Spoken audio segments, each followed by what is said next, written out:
BCom part first subject BST business statics paper lesson statical average.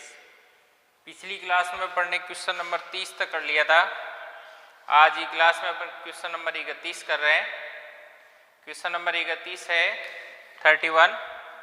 निम्नलिखित समंकों से निम्न का परिकलन कीजिए। इसमें दिया हुआ डिपॉजिट बैलेंस और number of deposit. Deposit balance को अपन क्लास मानेंगे और फ्रीक्वेंसी ये अपना F हो गया। एक असेंडिंग ऑर्डर होता है, एक डिसेंडिंग ऑर्डर होता है।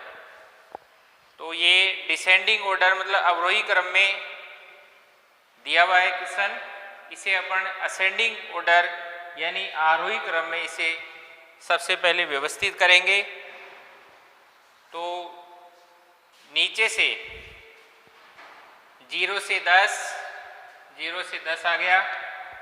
उसके बाद में 100 से 250, 100 से 250, ठीक है, नीचे से लेना है क्योंकि ये डिसेंडिंग ऑर्डर में है, इसे अपन को असेंडिंग ऑर्डर में बदलना है। तो 0 से 100, 100 से 250, फिर 0 से 100 की जो आवृत्ति है, फ्रीक्वेंसी है 25, वो लिखनी है। ऐसे नहीं है कि आप क्लास को तो डिसेंडिंग ऑर्डर से असेंडिंग ऑर्डर में बदल दो और F को बदलो ही नहीं, है ना। क्लास के साथ साथ में F को भी बदलना है। मतलब 0 से 100 की जो क्लास है उसकी F कितनी है, उसकी F है 25, वो लिखना है, ठीक है ना। तो 0 से 100 की 25, फिर 100 से 250 की 100, फिर 250 से 400 की 175, 400 से 574 और 500 से 550, 550 66 और 550 से 600 तक 35 और 600 से 805 और 800 से 900 18 और 900 से 1002, ठीक है। तो इसको आप इस तरह से घुमा लेंगे। आप डिसेंडिंग ऑर्डर से असेंडिंग ऑर्डर में आप बदल लेंगे, मतलब अवरोही क्रम से आरोही क्रम में इसे बदल लेंगे। उसके बाद में आप इस क्वेश्चन में ये देखिए कि यहाँ पर जैसे 0 से 100 है तो 100 का डिफरेंस है, या 100 से 250 है तो 150 का डिफरेंस है। यहाँ पर डिफरेंस है 100 का, यहाँ डिफरेंस है 150 का। यहाँ पर भी डिफरेंस है अपना 250 से 400, 150 का डिफरेंस है। यहाँ 100 का डिफरेंस है, यहाँ पर 50 का डिफरेंस है, फिर यहाँ पर 50 का डिफरेंस है और यहाँ पर फिर 100 का डिफरेंस है, ये भी 100 का डिफरेंस है और ये भी 100 का डिफरेंस है। तो 50 का डिफरेंस है। इसको तो अपन कॉमन बना सकते हैं, मतलब समान वर्गांतर यानी इक्वल क्लास इंटरवल बना सकते हैं। जैसे 500 से 600 ले सकते हैं, दोनों की आवृत्तियां एक जगह कर देंगे, है ना। समान वर्गांतर करने की कोशिश कर रहा हूं मैं। तो 500 से 600 ले लेंगे, मतलब 100 का डिफरेंस हो जाएगा और दोनों आवृत्तियों को एक जगह जोड़ देंगे। इस तरह 100 का डिफरेंस हो जाएगा। लेकिन 150 का जो डिफरेंस है वो 100 में कन्वर्ट नहीं हो सकता, वो 300 में कन्वर्ट हो सकता है, ठीक है। अब जब 300 में उसको आप कन्वर्ट करेंगे, जैसे 100 से 400 लेंगे, फिर इनको भी आपको 300 में कन्वर्ट करना पड़ेगा। फिर जैसे 100 से 300 लोगे तो वो नहीं आएंगे क्योंकि फिर 100 से फिर स्टार्ट करना पड़ेगा आपको। तो कुल मिलाकर इसमें सभी प्रयास करने के बावजूद भी आप क्लास इंटरवल सेम नहीं कर सकते, मतलब वर्गांतर समान नहीं कर सकते, क्योंकि कहीं पर डिफरेंस 100 का है, कहीं पर डिफरेंस 50 का है और कहीं पर डिफरेंस 150 का है। इसलिए संपूर्ण प्रयास करने के बावजूद भी इसका क्लास इंटरवल सेम नहीं हो सकता है। तो मैंने आपको पिछली क्लासों में यही बताया था कि सबसे पहले आपको क्लास इंटरवल सेम करने की कोशिश करनी चाहिए। यदि क्लास इंटरवल सेम नहीं होता है, पूर्ण कैलकुलेशन मतलब पूर्ण प्रयास करने के बावजूद भी, पूरा प्रयास करने के बावजूद भी किसी भी स्थिति में समान वर्गांतर नहीं बदल सकते, तो ऐसी स्थिति में जैसी भी स्थिति है उसको उसी हिसाब से अपन को आगे क्वेश्चन को हल करना होता है। तो कुल मिलाकर इस प्रश्न में समान वर्गांतर नहीं बदल सकते। उसका रीज़न यही है, कहीं पर डिफरेंस 50 का है, कहीं पर डिफरेंस 150 का है और कहीं पर डिफरेंस 100 का है। तो इसमें अपन ने भी कोशिश की है, लेकिन अपन समान वर्गांतर नहीं कर सकते, इसलिए मैंने क्वेश्चन को वैसे ही रखा है, फिर असमान वर्गांतर में रखा है। बस ये है कि जो अवरोही क्रम थी, मतलब अवरोही क्रम का मतलब डिसेंडिंग ऑर्डर जो है उसको असेंडिंग ऑर्डर में मैंने बदला है। आप भी इसे घुमा लें और इस तरह से आप बदल लें। ये ध्यान रहे कि क्लास के साथ में उसका फ्रीक्वेंसी मतलब एफ भी उसका साथ में रहना चाहिए। इसके बाद में जब क्वेश्चन अपन पढ़ रहे हैं तो इसमें लिखा हुआ है calculate mean, median, 7 decile and 85 percentile आपको निकालने हैं। मतलब अपन को निकालना है मीन यानी समांतर माध्य, मीडियन मध्य का, डेसिल दशमक और परसेंटाइल शतमक, ये अपन को निकालने हैं। तो मैंने 4 बॉक्स इस साइड बना दिए हैं। इससे पहले अपन ये देखते हैं कि जैसे मीन निकालना है आपको, तो मीन निकालने की 3 विधियां अपने होती है। वो कौन कौन सी होती है आप सुन लीजिए। एक तो प्रत्यक्ष विधि होती है जिसको अपन डायरेक्ट मेथड कहते हैं, एक अप्रत्यक्ष विधि होती है जिसे अपन शॉर्टकट मेथड या इनडायरेक्ट मेथड कहते हैं, और तीसरा जो अपना मेथड होता है वो होता है पद विचलन विधि, स्टेप डिविजन मेथड। ठीक है, तो पद विचलन विधि जो है उससे अपन क्वेश्चन को तभी हल कर सकते हैं जब समान वर्गांतर हो, यानी क्लास इंटरवल सेम हो। और अभी मैंने इस क्लास को शुरू करते समय चर्चा की थी कि अपन बार बार प्रयास करने के बावजूद भी अपन इस क्वेश्चन में समान वर्गांतर नहीं कर सकते हैं। ठीक है, तो समान वर्गांतर यदि आप नहीं कर सकते तो इस सवाल को आप पद विचलन विधि से हल नहीं कर सकते। इसलिए प्रत्यक्ष विधि से थोड़ा उत्तर छोटा रह जाएगा, इसलिए मैं इसे लघु विधि से कर रहा हूँ। वैसे इस सवाल में मीन यानी समांतर माध्य आप प्रत्यक्ष विधि से भी कर सकते हैं, लघु विधि से भी कर सकते हैं और पद विचलन विधि से भी आप कर सकते हैं। लेकिन पद विचलन विधि से तो आप क्यों नहीं कर सकते? क्योंकि समान वर्गांतर नहीं है। अब रही बात प्रत्यक्ष विधि से करें या लघु विधि से, तो लघु विधि से थोड़ा उत्तर बड़ा होता है, तो लघु विधि से कर लेते हैं अपन। ठीक है, रही बात मीडियन, डेसिल और परसेंटाइल के केस में अपन को सीएफ की आवश्यकता पड़ेगी, इसलिए मैं सीएफ एक बार इसकी बना देता हूँ ऐप के पास में।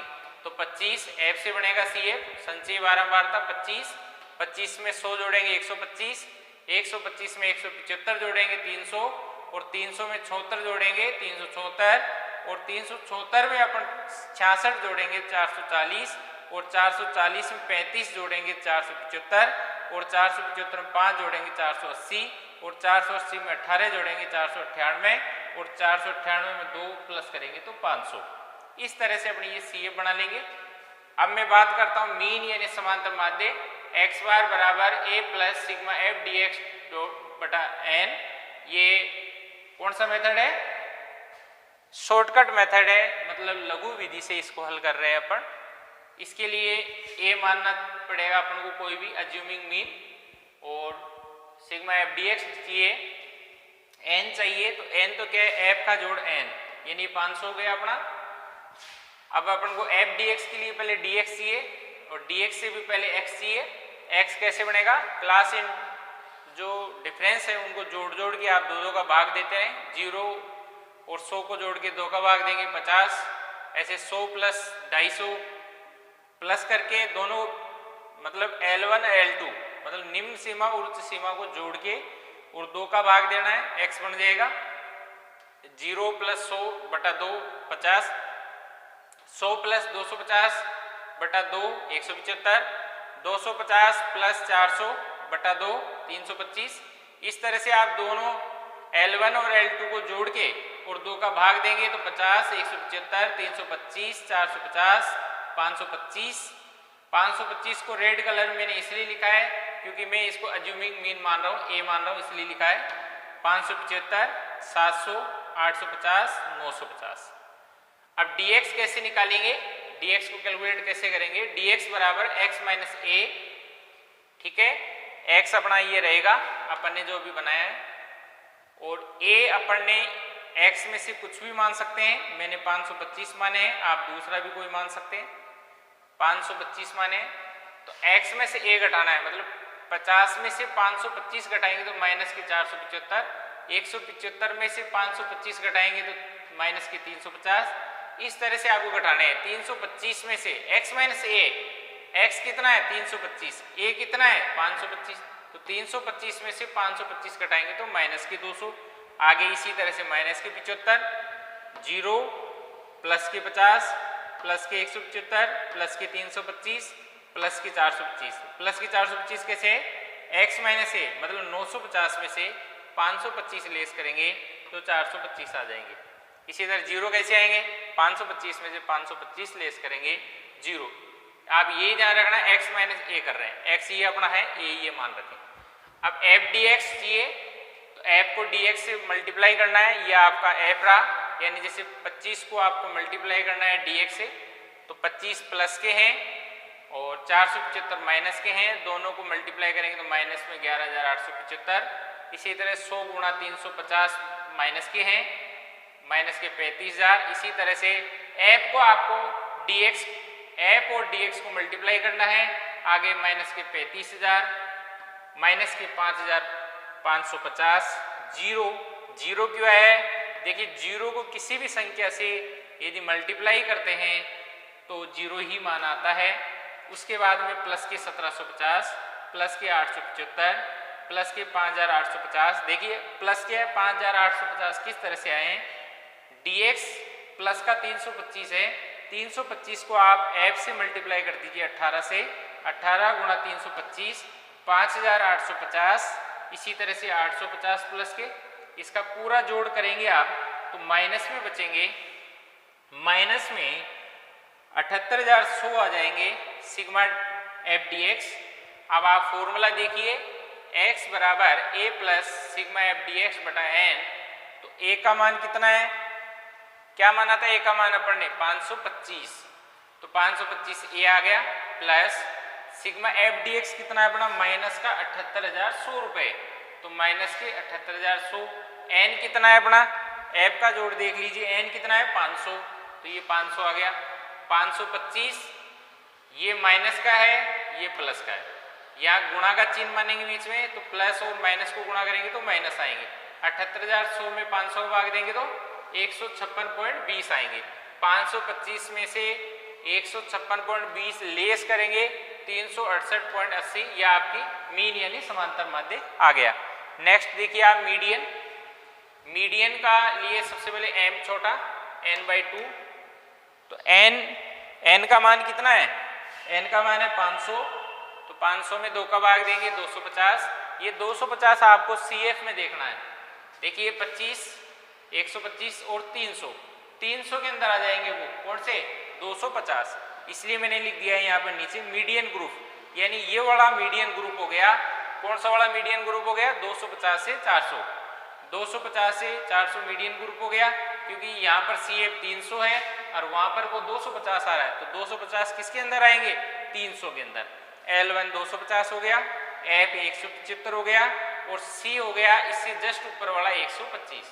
अब सूत्र देखिए, M बराबर L1 प्लस I बटा F छोटा है माइनस C, L1 कितना है 250, I क्लास इंटरवल सबका अलग अलग है, आपको ये देखना है जो आपका मीडियन ग्रुप आया है, जो आपका मीडियन ग्रुप आया है उसका आपको क्लास इंटरवल देखना है, तो 250 और 400 में कितना डिफरेंस है 150 का, तो 150 I आ गया और 175 आपका F है, ठीक है, छोटा m आपका 250 है और C इससे जस्ट ऊपर C कितनी है 125, ठीक है, 250 प्लस 150 बटा 175, यहाँ गुणा का चिन्ह मानेंगे, 250 में से 125 लेस करेंगे तो 125, 250 प्लस 150 गुणा 125 डिवाइड भाग देंगे 175 का तो 107.14, 250 में 107.14 जोड़ेंगे प्लस करेंगे तो 357.14, यह आपका मीडियन आ जाएगा। नेक्स्ट आगे चलिए, डेसिल D7 निकालना है इसके अंदर, तो छोटा D7 यहाँ 7 आएगा, ध्यान रखना, D है तो 10, ये ध्यान रखना, मीडियन है तो 2, D है तो 10 और P है तो 100, ठीक है। 7 है तो 7 लिख देंगे, 8 है तो 8 लिख देंगे और 9 है तो 9 लिख देंगे। तो फिलहाल यहाँ पर 7 है इसलिए 7n/10, तो 7 गुणा 500, n का मान 500 है, 7 गुणा 500 बटा 10, ये आ जाएंगे 350। अब आपको ये देखना है कि 350 CF में कहाँ आते हैं। चलिए CF के अंदर देखने 350 कहाँ आते हैं, 25 में नहीं आएंगे, 125 में, 300 में भी नहीं आएंगे, 376 के अंदर आ जाएंगे भैया, 350 अपने 376 में आ जाएंगे, है ना। तो ये अपना हो गया D7 ग्रुप, डेसिल 7 का ग्रुप हो गया, मैंने यहाँ लिख दिया है, D7 ग्रुप हो गया अपना ये। इसमें L1 400 आ गया है, क्लास इंटरवल 100 हो गया है क्योंकि 400 और 500 में 100 का डिफरेंस है, और 76 अपना F हो गया है। इससे जस्ट ऊपर ये अपनी C हो गई है, मीडियन ग्रुप की C ऊपर वाली है, और D7 ग्रुप की क्योंकि इससे जस्ट जो ऊपर होता है वो C होती है, तो इससे जस्ट ऊपर 300 है, ये इसकी C हो गई D7 ग्रुप की। तो आप देखिए D7 बराबर L1 प्लस I बटा F कोष्टक D7 छोटा D7 माइनस C, L1 देखिए यहाँ से आप D7 ग्रुप में 400, ठीक है, I क्लास इंटरवल 100, 400 प्लस 100, और F है, F आपका 76 है 74, ठीक है, कोष्टक D7 छोटा वाला है 350, और C इससे D7 ग्रुप के जस्ट ऊपर 300, ये C हो गई 400, 100 बटा 76, 300 यहाँ गुणा का चिन्ह मानेंगे, 350 में से 300 लेस करेंगे तो 50, 400 के 400, 100 गुणा 50 बटा 76, ये आ जाएंगे आपके 67.57, 400 में 67.57 जोड़ेंगे तो 467.57 डेसिल यानी D7 आ जाएगा। नेक्स्ट और लास्ट परसेंटाइल P85, छोटा P85 बराबर, P का मतलब परसेंटाइल यानी 100 आएगा, दोबारा से बता रहा हूँ, मीडियन 2 आएगा, डेसिल 10 आएगा, परसेंटाइल 100 आएगा, या 85 है तो 85 लिखेंगे, 87 है तो 87 लिखेंगे, और 82 है तो 82 लिखेंगे, ठीक है ना। लेकिन परसेंटाइल का मतलब नीचे 100 लिखेंगे। तो आपको सबको पता है कि यहाँ पर ये अपना n का मान 100 आ चुका है, तो देखिए यहाँ पर 85 गुणा 500, n का मान 500 बटा 100 425। अब आपको ये देखना है 425 CF में कहाँ आता है, 425 CF में कहाँ आता है ये आपको देखना है। 25 में 125, 300, 376 में भी नहीं आएगा, 440 में आएगा भाई। दोबारा से देखें, 425 किसके अंदर आएगा, 374 में नहीं आएगा, 440 में आएगा। तो ये हो गया P85 ग्रुप, P85 ग्रुप कहेंगे इसे।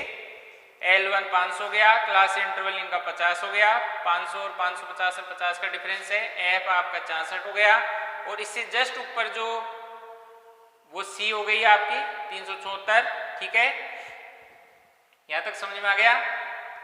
अब आप देखिए L1 आपका 500 प्लस I क्लास इंटरवल 50, और F है आपका 66, ठीक है, और P85 हो गया आपका 425, ठीक है, और C हो गया इससे जस्ट ऊपर 376, 500 प्लस 50 बटा 66, गुणा का चिन्ह मानेंगे यहाँ पर, 425 में 374 लेस करेंगे 51, 500 प्लस 50 गुणा 51 बटा 66 38.64, 500 में प्लस करेंगे 38.64 तो 538.64, ये आपका परसेंटाइल 85 आ जाएगा। इस तरह से बड़ा आसान है। तो बार बार इस टाइप का कोई भी मान लीजिए एग्जाम्पल है, कोई भी क्वेश्चन है तो आप उसको करें, है ना। बार बार थोड़ी ऐसे क्वेश्चन बताए जाएंगे, क्योंकि ये देखो बहुत बड़े क्वेश्चन है, इनमें बहुत टाइम लगता है, और इस तरह से एक एक यदि अपन क्वेश्चन करेंगे तो फिर अपना सिलेबस होने में भी दिक्कत आएगी, है ना। ज़्यादा क्वेश्चन इसलिए दे रखे हैं कि ऐसे इसलिए नहीं दे रखे टीचर एक एक करवाएगा, इसलिए दे रखे हैं कि स्टूडेंट इनकी प्रैक्टिस करे, नहीं आए तो पूछ लें, है ना। तो डिफरेंट टाइप का क्वेश्चन आएगा तो वो तो मैं करवाऊंगा ही, बाकी आप मान लीजिए इसी टाइप के वो क्वेश्चन है तो उनको आप करें। जैसे मान लीजिए नेक्स्ट क्वेश्चन जो है वो, चलिए ये भी अपन बता देंगे एक बार के लिए, लेकिन इस टाइप का कोई क्वेश्चन है जिसमें मीन, मीडियन, डेसिल, परसेंटाइल इस तरह से आपसे पूछ रहा है तो वो आप करें, है ना। और एग्जाम्पल्स तो आप जरूर करें, और फिर एक साथ होंगे भी नहीं क्योंकि बहुत सारे क्वेश्चन है ना, और इनमें एक क्वेश्चन में कम से कम 1 घंटा लगता है, 40 मिनट लगेगी कम से कम, बढ़िया आएगा तो भी। और शुरू में करेंगे तो 1 घंटे से कम नहीं लगेगा किसी भी क्वेश्चन में, क्योंकि उसको समझेंगे, है ना, किस तरह से होगा, इसमें लग जाएगी 10 मिनट सोचने में। तो आप इन क्वेश्चनों को साथ में करते रहें, और इसी चैप्टर पर आने वाले नेक्स्ट चैप्टर डिपेंड है, मतलब इसी पर आधारित है नेक्स्ट चैप्टर। यदि ये चैप्टर नहीं आएगा तो आगे वाले चैप्टर आपको नहीं आएंगे। ये बात मैं आपको पिछली क्लासों में कई बार कह चुका हूँ, फिर से कह रहा हूँ, ठीक है। और आप वीडियो ही नहीं देखे, आप खुद भी एक बार इसी क्वेश्चन को या जो भी क्लास में करवाया जाता है उसे आप एक बार बिना देखे भी करने की कोशिश करें, ठीक है। Thank you.